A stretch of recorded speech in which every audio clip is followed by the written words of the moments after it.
Hello ළමයි කොහොමද යාලට? ඉතින් සතුටින් පරිස්සමෙන් ඉන්නා නේද?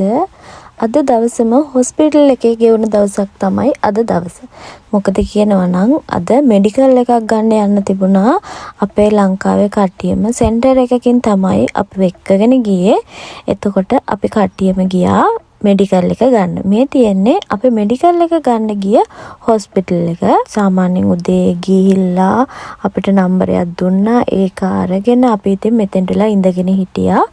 ඊට පස්සේ අපිට කතා කරායින් පස්සේ අපි ගිහිල්ලා අපේ චෙක්අප් ටික කරගත්තා.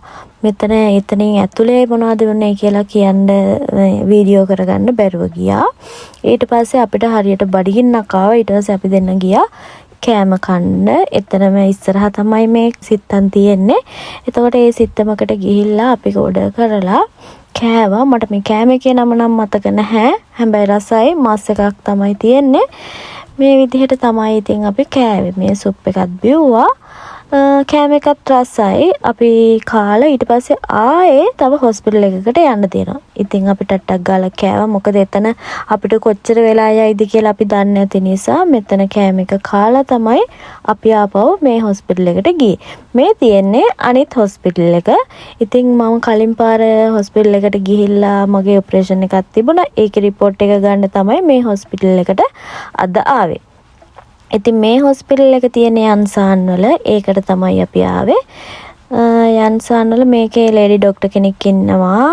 අපිට ඕන දෙයක් ඉතින් කරගන්න පුළුවන්. මේක තමයි ඉතින් අපි ආවේ. දැන් අපි ඉන්නවා මෙතෙන්ට වෙලා අපේ නම්බර් එක කතා කරනකම්. ඊට පස්සේ මේ රිපෝට් ටිකත් අරගෙන අද සෙන්සුරාදා දවසනේ. ඉතින් අද වැඩ ගොඩක් තියෙනවා. කරගන්න වෙලාව මදි. මොකද අද හොස්පිටල් එකට ගියා සෑහෙන වේලාවක්. අර හොස්පිටල් එකේදීත් වෙලාව ගොඩක් ගියා. දැන් මේ හොස්පිටල් එකෙත් තාම අපිට කතා කරේ නැහැ. ඉතින් අපි ඉන්නවා අපිට කතා කරනකම්. දැන් අපිට කතා කරා. ඒ කතා කරා වුණාට ડોක්ටර් තාම ආවේ නැහැ. ડોක්ටර් එනකම් අපි ඉතින් මෙතෙන්ට වෙලා ඉඳගෙන ඉන්නවා. ඒ අතර ඉතින් මම වටපිටේ මොනවද තියෙන්නේ කියලා ඔයාලට පෙන්නනවා. හොරෙන්නේ පෙන්නන්නේ. ඒ හින්දා තමයි ෆෝන් එක පොඩ්ඩක් හෙල්ලෙන්නේ. වීඩියෝ එක පැහැදිලි නැත්තේ. ඉතින් ළමයි මෙහෙ දැන් ડોක්ටර්ලා පිරිමි ડોක්ටර්ලානේ ඉන්නේ. ඒක නිසා මේ යන්සාන් වල මේ හොස්පිටල් එකේ ඉන්නවා ලේඩි ડોක්ටර් කෙනෙක්. ඉතින් අපි ගෑන් ළමයි ලැජ්ජයිනේ. ඉතින් අපිට පිරිමි කෙනෙක්ට අපේ තියෙන ලෙඩ කියන්න කැමති නැති අයට මේ යන්සාන් වල ලේඩි ડોක්ටර් කෙනෙක් ඉන්නවා. ඔන්න මෙතෙන්ට එන්න පුළුවන්. මොකද අපිත් සෑහෙන්න හොයුවා ලේඩි ડોක්ටර් කෙනෙක් ඉන්න තැන. ඊට පස්සේ තමයි අපිට මෙතන හම්බුනේ. ඒක නිසා තමයි අපි ආවේ. ඔයාලටත් දැනගන්න තමයි මම මේ දේ ෂෙයා කරගත්තේ. ඊට පස්සේ අපි එන ගමන් මේ පාර දිගටම ලස්සන මල් තිබුණා. මේ දැන් මල් කාලේනේ.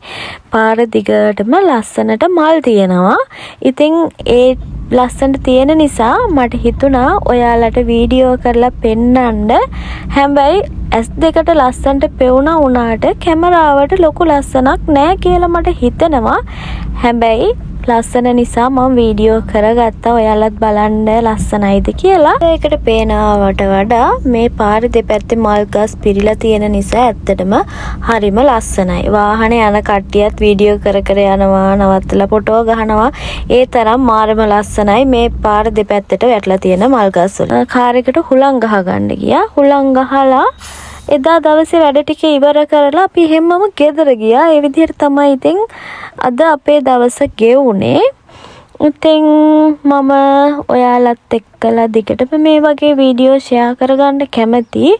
ඔයාලටත් තව මොන වගේ වීඩියෝ ඕනේද කියලා කමෙන්ට් එකක් දාගෙන යන්න.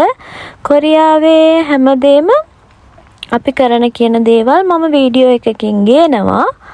ඉතින් දිගටම මගේ channel එකත් එක්කලා එකතු වෙලා ඉන්න කියලා ඔයාලට ආරාධනා කරනවා. ඔයාලගේ අදහසත් කමෙන්ට් එකක් විදිහට දාගෙන යන්න අමතක කරන්න එපා. දැන් දිගටම බලන්නකෝ අපේ වීඩියෝ එකේ ලස්සන පාර දෙපැත්තේ තියෙන මල් වල ලස්සන. මේ විදිහට තමයි ඉතින් මම වීඩියෝ එක එන්ඩ් කරන්නේ. ඉතින් මගේ channel එකත් එක්ක එකතු වෙලා හිටියට ගොඩක් ස්තුතියි. බුදු සරණයි ඔයාලා හැමෝටම.